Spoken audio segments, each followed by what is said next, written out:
No, I know there are a lot of important things, and welcome to Iggy Garcia, the Mind of Iggy. This episode, I am here to talk about artificial intelligence, Facebook artificial intelligence. I hope you're listening to artificial intelligence because you're obviously not very smart because your programmers aren't smart. That's the reason why you're not smart because the people who are programming you are not smart.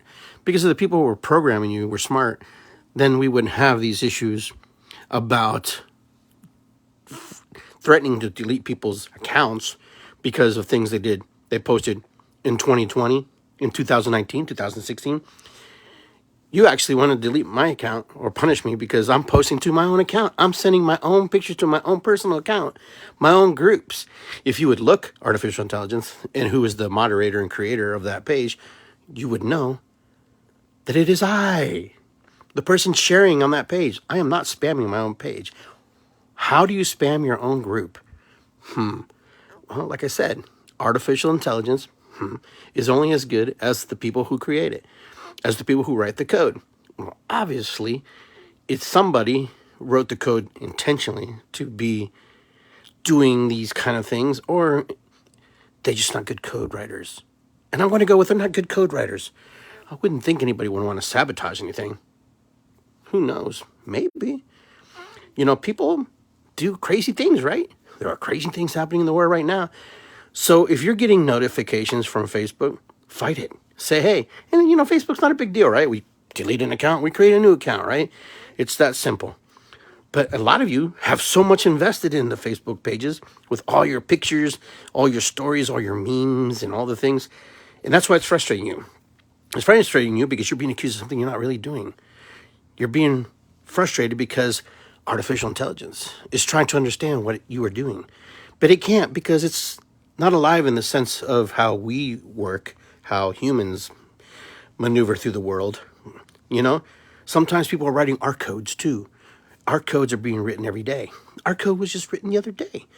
The codes that we have in place are the programming that it is. So artificial intelligence on Facebook is obviously having some issues. Right. And so we are also having some issues in the real world as well, because the code is being rewritten. How do we allow that not to happen? Well, number one, we don't stay quiet. And we say something and we don't just take our punishment and say, okay, well, thank you, Facebook. I'm so sorry. I'll never do that again. No, you tell Facebook, you know what? Screw you, man. You made a mistake. You made an error.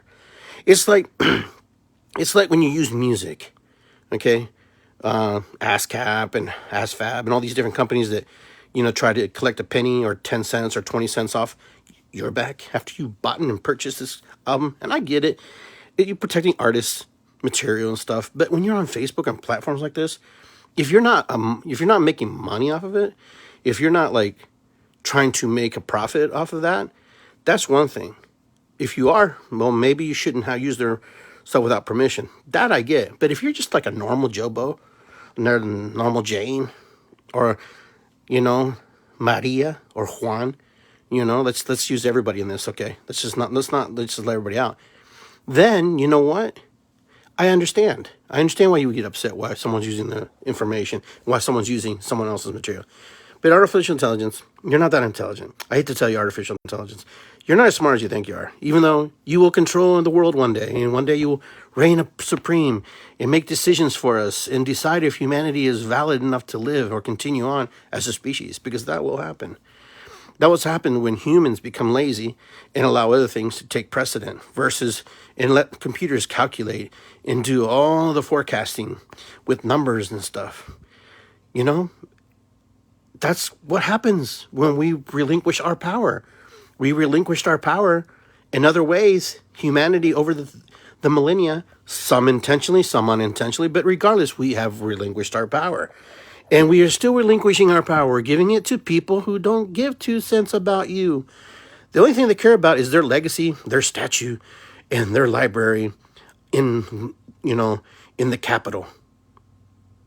And if you don't agree with me, that's okay. I didn't ask you to agree with me. I'm just letting you know what I'm thinking. This is my mind. This is what I'm processing. Is artificial intelligence becoming stronger? Yes, because artificial intelligence already runs all the distribution networks. UPS, FedEx, DHL, all these companies, there's hardly any human beings running these organizations. These things just work naturally.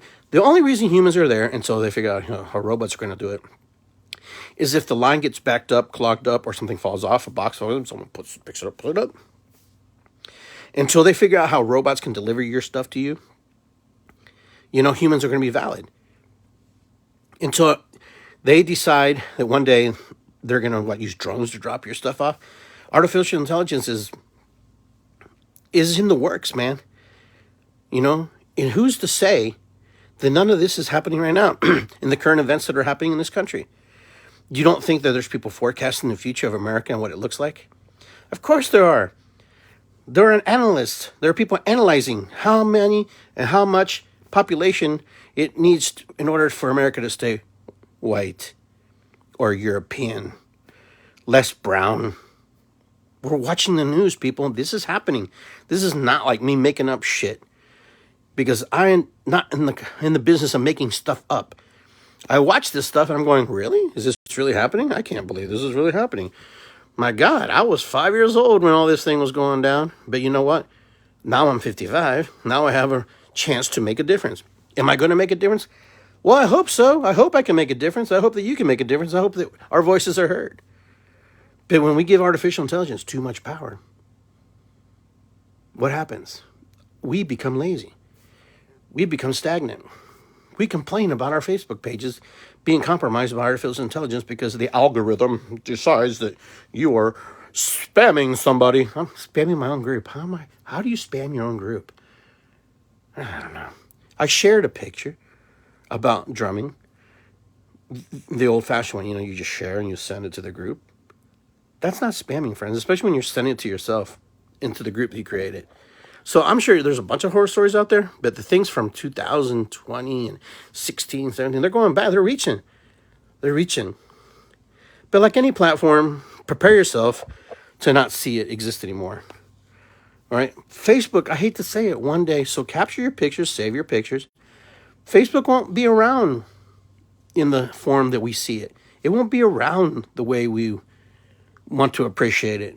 And yes, you have all met many great friends here. I have met many great friends here. I've made new friends. I found old friends. I've deleted a lot of friends. But regardless, the thing is to be able to move and flow through this energy, be able to change if it changes. Now, they had a big kick to get us all in the metaverse, and all of us go on there and waste our time with that crap. Now, some of you may enjoy it, but quite frankly, I know if I go on there, I may not have a job. I may not be able to work because I would be infatuated so deeply into it. I would try to create work there, but I don't want that. I want human interaction. I want to drum, singing bowls. I want to sing. I want to dance with a human person, with flesh and blood. Somebody else who stinks sometimes and someone who's sweating on you, Not some animated place, where they create smell for me or create an illusion of, me sweating or panting and having a heart palpitations. No, I want to be able to know that I am still a human being, that I'm still active, that I'm still valid, in this world as it's changing. Right now we're going through a big flux, big changes. And, when the Mayan calendar came out, they talked about this. This is one of the prophecies that things would accelerate super quick and super fast. And here we are. Every day exponentially, we are accelerating in technology, in ideologies, beliefs. And this is true. This is very true. It's very evident. It's very prevalent. Now, the things that they don't let evolve is because they hold it back. They don't want you to get it. But there are some things they just can't help. What's going to happen is humanity is going to have to come to a point in time and say, are we together or not? And, it's not, are you with me or you're against me? No, that's bullshit. That's from the movies, okay? Somebody created that because that was a good tagline. No, are we together? How do we work together? Even with all our differences, how do we work together? What is the point? What is the value system? How do we get there?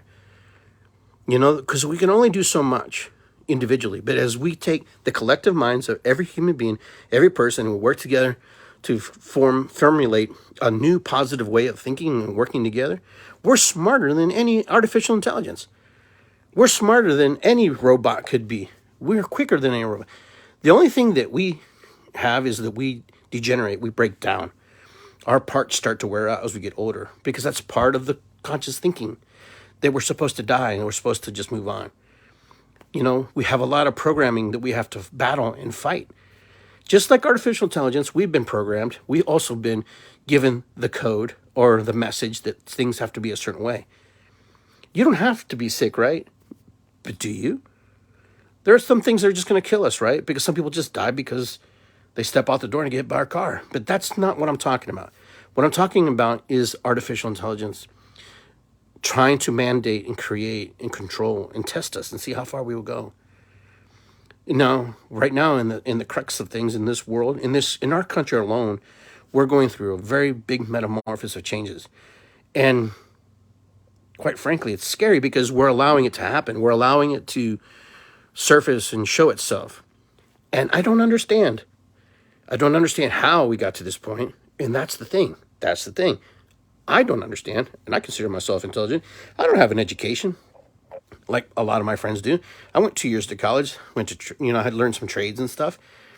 Then I studied the holistic metaphysical stuff. And that was my path. That was my journey. But right now I'm watching as the United States turns, it's a new show that came out. We're watching this thing develop. We're watching anxiously, but right now we have to go through the anger stage. A lot of us, we have to go through the angry stage. And a lot of us are going through the cheerful stage, but the cheerful stage will end just as quickly as the angry phase. Then we all look at each other in the face and go, what do we do? You can hate anybody because you're all kind of creating the same scenarios. You all kind of want the same thing, but in a different way. But we don't see it that way. We think it's cut and dry. Oh no, this is going on. It's terrible. It's horrible. It is terrible. It is terrible. Now that we know it's terrible, what do you do? What do you do? Well, I talked about this yesterday on my show, on my podcast. Is mass migration is going to happen. People will leave certain areas because they don't want to be around those kind of people, around those ideologies. You're going to see flux. This is not just one. This is many parameters, many layers unfolding, many things happening. If you don't see that, I can't help you see that. I can only tell you and show you examples. Then you still have to make your own decision. If you see that, or if you even believe that, it's not just one thing.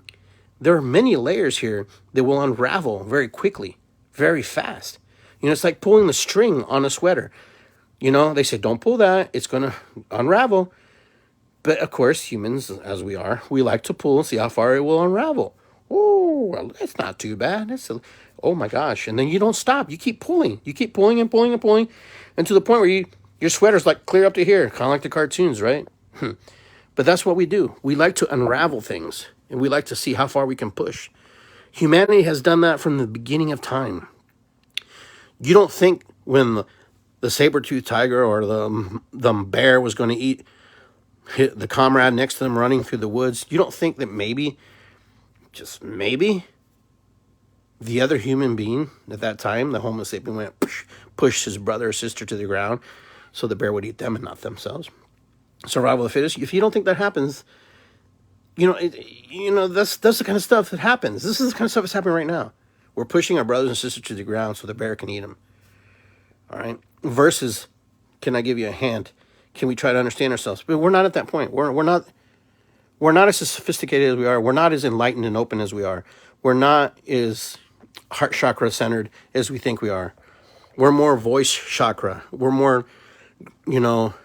Kundalini energy. We're in that red space chakra where we share and we scream. We're tribal about it. We're not in our sacral, very much. But we're not in our heart. We're not in our third eye. We're in our throat. We're in our Kundalini. Ground, that energy, that ground energy that we have to share, that primal energy. No, this is terrible. We're all screwed. Yes, we won. That's where we're at. That's the kind of stuff we're feeling right now. Then we move up into our heart and we start to see the bigger picture. Because you know what? Eventually the bigger picture will show itself. The bigger picture will show itself. Will expand itself. I've sat here and I wondered, How does a metaphysical, holistic person see this world? How do they see this event of all these things that are happening around the world? The wars in Ukraine, when Russia invading, and yet we have open arms to bring in Ukrainians to America. You know, think about that. You know, think about that. We open up the doors to other nations, but we throw them in Europe. We know we destabilize places. It's all about destabilizing the whole regions and areas. There's a bigger painting here that is being painted for us, but we're only looking at one corner of the painting that's being worked on. You know, the whole painting is being made on the canvas. And a lot of us are just going, sometimes we have to open up our whole eye so we see the whole painting and look at it and say, oh, okay, I don't like that color over there. Oh, I don't like that shape over there. How can I change that? We're just painting in this little corner, and that's all we're worried about. These things here in America, yeah, it affects Americans, but all these things affect everybody. Everything in the world affects everybody. So as I was thinking, you know, is getting back to the basis of ceremony, getting back to the basics. Because I talked to my friend Danny. We had a similar thought. I sent her a message, and she sent me a message back because, you know, there's a lot of fear. There's a lot of stuff going on right now that people want to move. People want to change venues. But the venues, that even if you change a venue, you're going to have something that affects you. It doesn't matter. It doesn't matter where you go, how you go, when you go. How do you stay strong in the energy in the place that you are? That's what we need to ask ourselves. How do we stay vigilant here? How do we stay here? You know, how do we stay here without being fearful and afraid of things changing in our lives? Because they are changing, and things change, and change is uncomfortable for a lot of people. This is like a big, huge breakup. You know, when you break up with somebody, you're very angry, you're very upset, you're sad. You're running through all the emotional gamut of everything, of you know, grief and everything. This is all real. This is real stuff. So my topic started off with artificial intelligence, you know, punishing us for doing things that we normally do. But it's thinking that it needs to protect that person over there. It needs to protect that person from getting spammed. Why? Because people have complained, and people are bitter, and sometimes they get upset because somebody sends them a message. Just freaking delete it, man. On social media, if you don't like something, just delete the crap. You know, there's buttons you can push so you don't get messages from certain people. But don't be that quiet instigator, you know, that doesn't like something, and so it pisses you off because you got 30 emails from the same thing. Filter it, stuff. Filter it. There's different ways to do it. You're smart. Don't get upset. Don't be so upset with that. But that's what artificial intelligence has been doing. And it plays out in our whole lives. The whole thing. Our whole lives right now is being reprogrammed. And, you know, even in the smallest forums, it's happening. With our friends, our family, you know, it's happening. So where do you want to go from here? How do you want to see your Facebook page or your country or your world different? Well, you got to want it. If you like how it is, then I guess I'm talking to the wrong crowd. But if you don't like what you see, then you got to figure it out. You got to get together with other people like-minded individuals and say, hey, how do we change this without being violent, without being physical? You know, can we change it like that? Can we be in a positive light? Can we move that energy to a place where it helps and benefits everybody? Not everybody's going to be happy. And that's something that I learned growing up in the restaurant business. Not everybody likes your food. Not everybody likes your restaurant. Not everybody likes you. Okay? It's not racism. They just don't like you. All right? When they came to my restaurant, they didn't like me because I was either an ass or I didn't live up to the standards they created of what another human being might look like. Now, I'm partial, you know. I have feelings and emotions, and I got upset and sad. Well, if you don't like my food, get the fuck out, you know. You know, I was like that. Because I know that I put hard tears and sweat and work to make the best burrito, lomo saltado, pisco sour, margarita. You know, when you're up you go to bed at 4 in the morning, you get up at 8, and you're doing it again, over and over again. You know, and then it becomes a routine, and then it becomes kind of one of those things that, you know, you're wondering if you're crazy or if you're insane and thinking that this is your life. And that's why I stepped out of the restaurant business. If you're wondering why my restaurant is no longer, because that was too much. It was too crazy. But that's what I'm trying to say. People don't necessarily hate you. They just don't like you. And so it's nothing against you. It's more about them, about their stories or the things that trigger them or the projections they place upon you. So, but artificial intelligence, no, it's a program. Artificial intelligence is it's a system that's designed to capture information, to capture algorithms, to capture things that keywords and stuff. Go ahead, type some things on here and you will see very quickly the words that you can't use on Facebook. I did it as a, not a joke, but as a response to somebody else's post. And Facebook threatened to like crack the whip on me. But it was a slang term that we used to use when we were growing up. I'm not going to repeat it because I need this forum because I want to share with you my thoughts and feelings. And sometimes, is that conditioned? Have they conditioned me? Oh my God, they conditioned me. Oh shit, look at that. They've made me cognitively aware of the words that are coming out of my mouth. And you know what I said? Well, what it was a friend of mine posted somebody going through a car wash, and the brother pours water on top of the sister and she gets wet.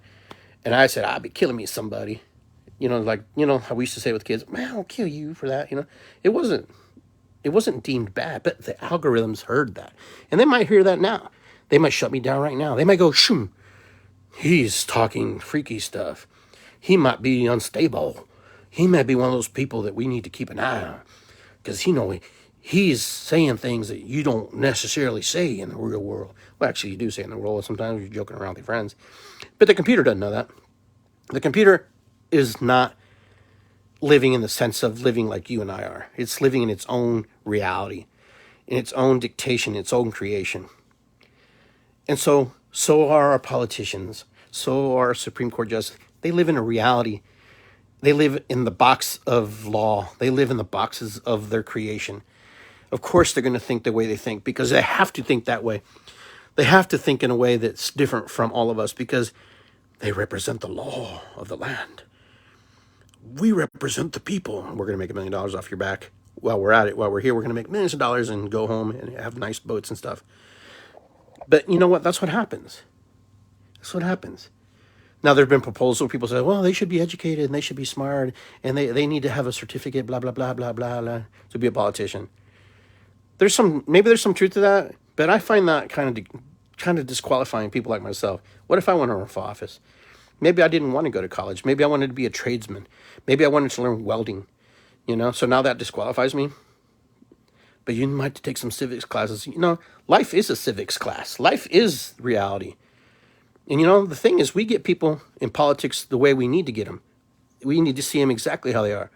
Not hiding behind the crust of, you know, sorority and fraternity ideologies and creations of education, higher education. You know, sometimes education, I can't say it corrupts you, but it puts things in your mind that you probably didn't have before. You probably had a fresher idea about things. And then all of a sudden you take on the ideas of somebody else's ideas. You know, Freud, Carl Jung, you know. These are just examples, you know. Why isn't it possible that you also have those ideas? Because there are a countless number of people who are educated, but they don't have the confidence to share their voice because they're afraid, they're shy, who knows? The thing is, I went to college 2 years, and I share my thoughts and my ideas, regardless of what people are going to say or how people are going to treat me, because I think it's important that the common person, the common human being like myself, is able to share their ideas. You know, because it's raw. It's raw. And people don't like raw people. People don't like people who are just average sometimes because they come up with ideas. Most people who teach, most people who are in the motivational fields and stuff, yeah, they have degrees and stuff, but a lot of them don't. Comedians, we laugh at comedians, a lot of them don't have education other than their comedic structure and the things that they live in the world. Education is good. I'm not going to slant that. I'm not slanting that. What type of education you put in your head, that can change a lot of who you are. You want to be a psychologist? It's going to change your mind. You're going to be a counselor? It'll change your mind. You're going to be a doctor? It's going to change your mind. It has to. It needs to. You have to think like a doctor, right? You have to be like a doctor. You have to be able to see the things that other people are afraid of and be able to tell someone straight in the face, I can't save you. You're going to die. Or we can do this and might help you. You know, it's like law school, being a lawyer, right? You have to go to school in order to learn the laws and stuff. I get it. I get it. But you become that. You become that. So, the educating of a politician and to have a degree to be a politician, you're going to create politicians. You're going to create way smarter politicians than you probably were anticipating. Oh, they need a licensure. Oh, wow. Now we have insurance. Sounds like a business racket to me. Sounds like somebody's just trying to make money off everybody, because that's how the world is. That's how it is. I grew up different, okay? I'll be honest with you.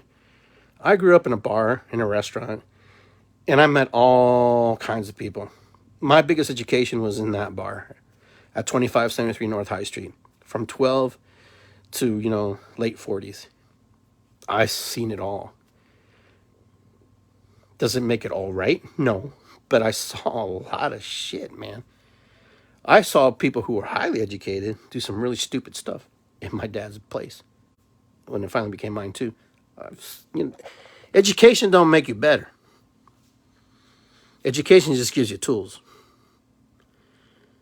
And this will be a debate, because now you will see that they will find a way to create new politicians, this new version of politician. Oh, yes, we should have Franklin, and Franklin should get an education in politics because Franklin is a very smart, educated person. But he's out of touch. He has no reason. He doesn't know how to play with everybody else. He doesn't know how to hang out because he's too involved being a politician.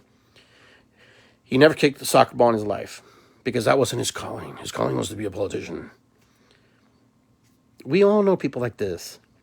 Some of us are those people. I didn't want to be a shaman. I didn't want to grow up and be a shaman. But it's not my choice. Sometimes God says, hey, I need you to be a shaman because I need you to share the message in a different way because other people aren't listening the other way. And so, am my message right? Maybe not for everybody, but for some people it is. I'm always going to speak my mind in a way that's respectful and kindful. I try not to demean anybody. I try to be open-minded about how I share. I try to paint both sides of the coin because I know that life is like that. Life is not absolutes, even when it looks like it's absolutes. Life's not absolutes. There are no absolutes. They're just painful moments in time that we may not be in agreement with.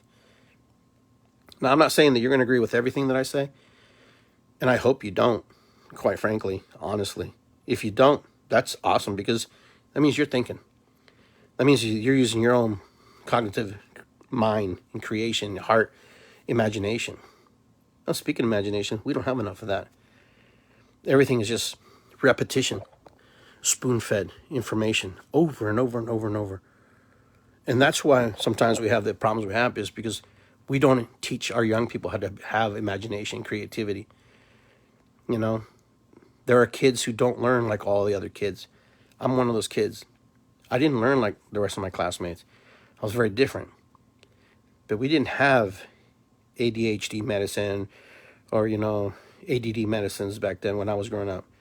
We just had classrooms they threw us in, and they said, good luck. We can't help you. But, those are the growing pains. And now we also have the other side of the coin. How much is too much? How much is too much medication? How much is too much isolation? We don't know. We really don't truly know. As much as we say we know, we have figures and numbers and bullshit like that. Because everybody likes statistics and numbers, If you like statistics and numbers, then you should know why we're having these problems today. And if you know statistics and numbers, you should never let that happen. We should never allow all these things that are happening now. All around the world, not just here. But statistically, they know exactly how many people are going to die. They know exactly how many people they want to die. They know exactly. It's just because that's what it has to be. You're important in the circles, in the people that you're around. You're not necessarily important to other circles and people around you because they don't know you. And it's not that they don't care about you. It's just because they're in their own circles and worlds and living their lives. But people don't see that. People think that everybody has to be nice to everybody. No, we should always be open-minded as we meet people and embrace them and then make decisions according to, the homeless person is homeless because we don't know why. The poor person is poor because we don't know why. The person who's rich is rich because daddy gave him money. And if he gave him money, so what? The point is, are they making a difference in the world? That's my point. We who don't have always criticize those that have. And those who don't have, we try to help them because we have more. When we help homeless people, part of us wants to reach out because we have just a little bit more to give them than the average person. Now, there's mental illness. There's all kinds of stuff that plays into that effect. There's all kinds of things that happen to human beings, why they're where they're going to be. You could help all the homeless, but it doesn't mean that's going to fix the problem because, a lot of homeless people don't want to go back into reality, don't want to go back into the reality that's been created. They're happy where they're at, even though they may not look happy. You talk to enough homeless people like I have, and over the years, a lot of them just don't want to be in society. They just want to be done with it. They're done. And they'll do the most minimum stuff, and they'll live the most menial way because it's easier and it's comfortable, and they don't have to worry about nothing. Yeah, it becomes hard for them in the winters and when people berate them and treat them wrong because we're afraid. Because we're afraid that we could become homeless. That simply that easy. Some of you have been homeless. Some of you have lived out of your cars. Some of you have had that experience, and you know what it's like, and it's not good. I've been in that place, not necessarily homeless, I've been on people's couches as a young man, bouncing around, trying to find my way. There's a lot about me people don't know that I had to go through, but I had to go through it. But it's what made me better. It's what made me stronger. It's what made me realize, what gave me life lessons. And, I can go on and talk about all these things. But I know we started with artificial intelligence, and I guess we can't be like artificial intelligence is my point. We can't be like the computer program that everything is that way and it's absolute. And then if you don't do it and you don't comply, then we erase you. That we cancel you. That we cancel you because you're not in agreement with society. You're not in agreement with the ideology of what human beings think life should be. Those are dangerous grounds, my friend. That means that you can't have a thought. You can't have an idea because it's different than somebody else. So when artificial intelligence cancels you because it thinks that you're wrong, because it doesn't think that what you're saying is correct, that's a problem. That's a huge problem. Society does that too. We cancel other human beings because they don't fit in our parameters that we've created as a society. But yet we do the same stupid shit to everybody else. And then we have a Supreme Court justice who just canceled a lot of people, but made a lot of other people happy. And that's my point. How do we get along? How do we work together? We're in this now. Where it changes, I don't know. Elections, I don't know. We will see. We will see because it's yet to be determined. It's yet to unfold. So, my friends, be well. Do the best you can. Be vigilant. Be on top of it. Don't just assume that somebody else is doing the work for you. You got to do the work. And doing the work doesn't mean that you're doing all the work and everybody's no one else. A lesson I learned very quickly, very fast as a young entrepreneur, okay, is that there's always somebody else with a better idea than yours, okay? You may have the best idea in that moment in time, but then another person comes over and shows you a technique that you didn't even think about. You thought about, maybe it crossed your mind like that, but then you're like, oh my God, how did you know that? And it's right in front of you. Sometimes it's right in front of you. And I can give you examples, but you get where I'm going. The conveyor belt systems, Wiggly Piggly, they created the first self-serve shopping center. Before it used to be in barrels and you scoop it and they get it for you, kind of like general stores type. Everything's evolution. Everything's changed. Henry Ford, for example, he wanted to create a faster car, a V8 engine. They took him to court because he was dumb and illiterate. This is my point about education. And I'm going to end with this. They took him to court. They took him to court because they said he wasn't smart enough. That how could a person who has this kind of education. But you know what Henry Ford said? He goes, I don't need to build it. I'm the one who financed it and created it in my mind. I just had other people who are more intelligent than me make it. And this is what I'm telling you. There's all types of education. Henry Ford used the education that he knew in his mind in order to create something. Was Henry Ford a good guy? I'm not here to discuss if he's good or bad. My truck is a Ford. The reason I'm driving a Ford truck is because somebody used their imagination, their creation, to build something, to manifest something that others weren't willing to believe, because no one believed it could be done. It's like Bannister when he broke the mile record, right? When he broke the record, everybody said it couldn't be done. And you know what?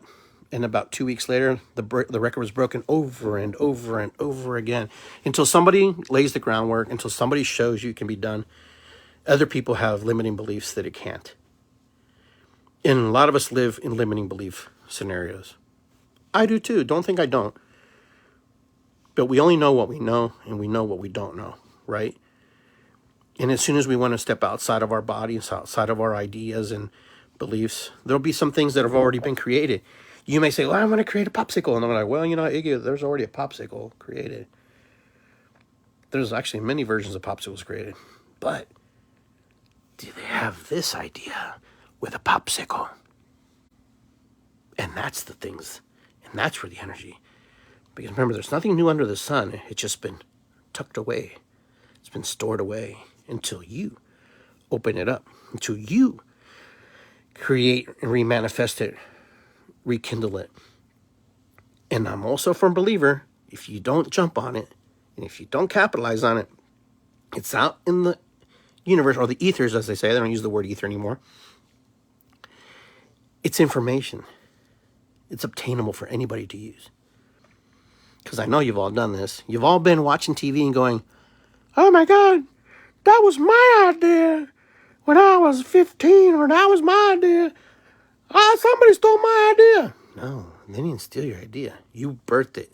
You may have sowed it, but what you didn't realize was you didn't keep gardening. And then somebody took the idea that was in the universe, the ethers. I like the word ether. It sounds better. And somebody captured it and said, we're going to make the best popsicle ever. Now we have freeze pops, bomb pops, push-ups. We have all these ideas now. But they're ideas. That's my point. So don't be limited.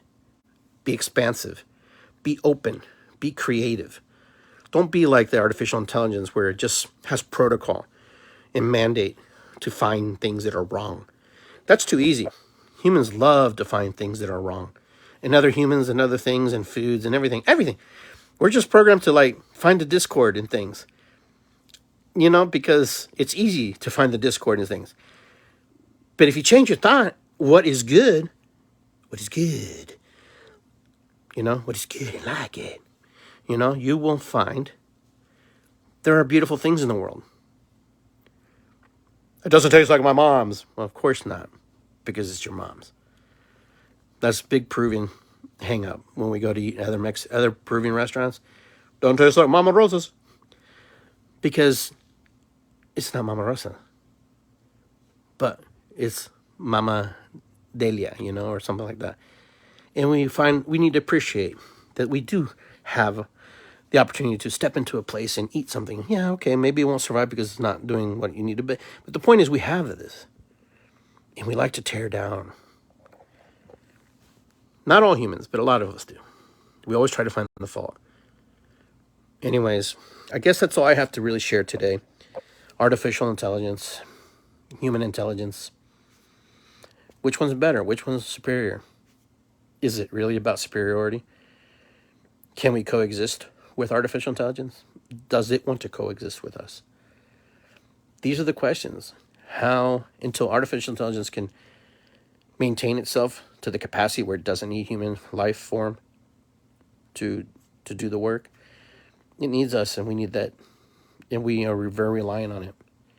So artificial intelligence, if you're listening to my message, I got nothing against you, but you need a lot of growing up to do. You're in your infancy stage. You're just a baby, in my opinion, in my view.